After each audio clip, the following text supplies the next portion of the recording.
ran a special culture. The ice cream in the truck was contaminated with a bacteria called Listeria. I found it in your blood, too.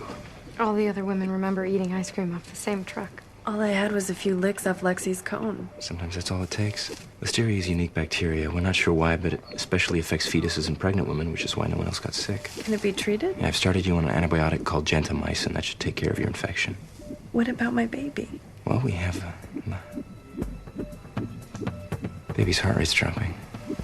What does that mean? Baby's in distress. Fred is becoming septic. There has to be something else you can do. There is. I can treat the baby with IV ampicillin and rifampin. Then do it. Amy, the only way we can control the dosage precisely and monitor its effects is if we have full access to the baby. What do you mean? I need to call your OB. Nurse? I'll do it. Why? We need to do an emergency C-section now.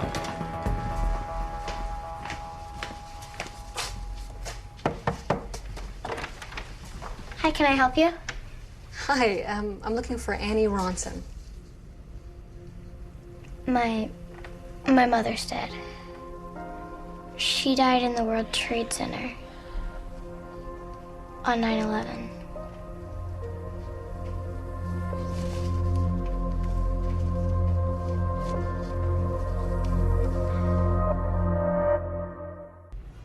The last thing I want to do is intrude on your privacy, Mrs. Ronson. Remembering my daughter is never an intrusion, Doctor. The more I talk about Annie, the more alive she is for me and for her own little girl. This Meredith you were asking me about? Beck. I'm afraid I don't know her.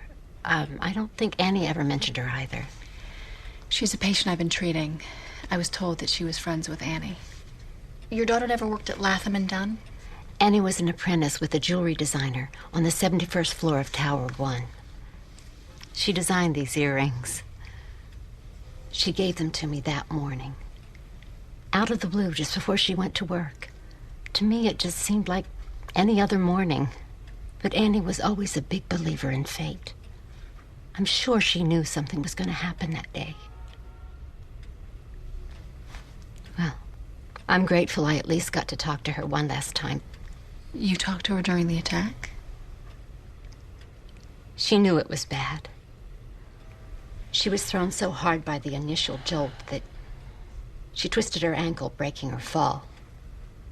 She only made it down a few flights before she couldn't walk on that ankle anymore. We didn't talk long. She just wanted to assure me that she'd be okay. Said she'd been promised that help would be sent up to rescue her. Just like fate, Annie was a big believer in promises. I know my coming here and asking you all these questions about this stranger and your daughter must seem very odd to you. Just know that you've helped me understand something that may help Meredith Beck very much. Well, I'm glad about that. Thank you for sharing your daughter, Annie. Bye, Caitlin. Dr. Durant, do you think this Meredith could have anything to do with Caitlin's money? Money?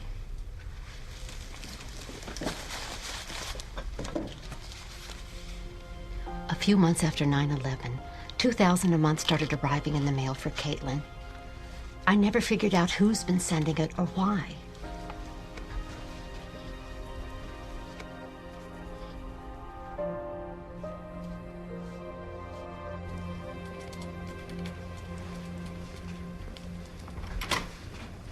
Hey. Hey. What'd you find? First of all the pills contain L-tryptophan. L-tryptophan? The FDA took that off the market in 1990. Exactly, and that's why it wasn't listed on the ingredients in the victim's herbal sleeping pills. This L-tryptophan was contaminated with a bonding agent called PEEK.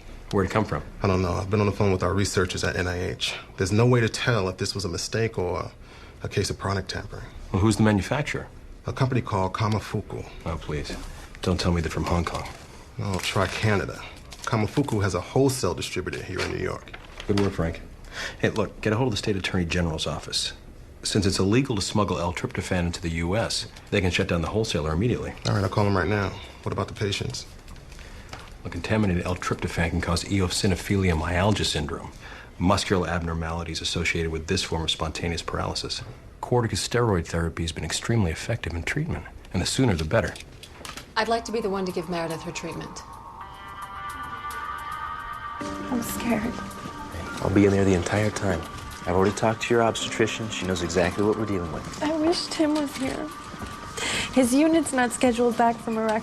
Dr. McNeil's called a specialist, a neonatologist. He'll be there to start treatment as soon as the baby comes out. I'll be waiting.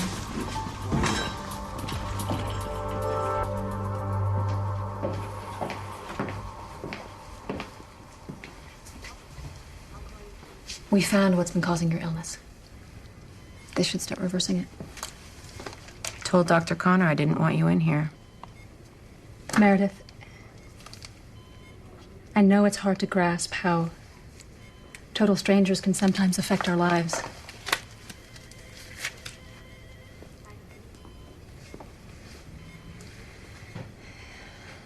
I talked to Annie's mother today. I talked to her daughter, Caitlin, too.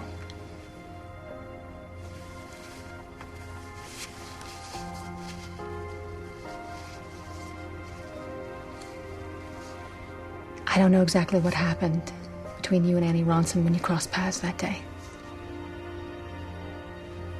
But I feel sure that whatever happened, her mom and daughter don't blame you. You need to stop blaming yourself, and you need to talk about it, because if you don't, it'll kill you.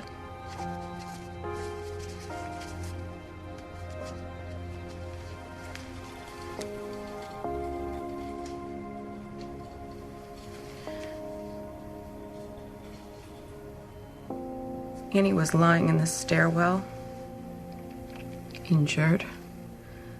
People were racing past.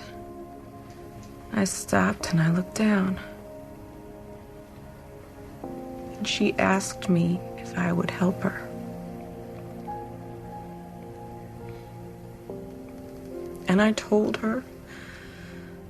Now, I promised her that I would find a paramedic or a fireman to come back for her. It was complete mayhem that day. You did everything that you could. No, I didn't. All I could think about was that I wanted to get out of that building. I could barely breathe. I couldn't see. You were in shock. Finally, somehow I found light.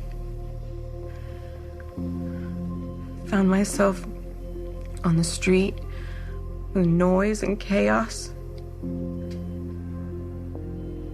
From the moment I left Annie to the moment I reached the street, I must have passed and seen a dozen firemen, and I didn't tell one of them about Annie.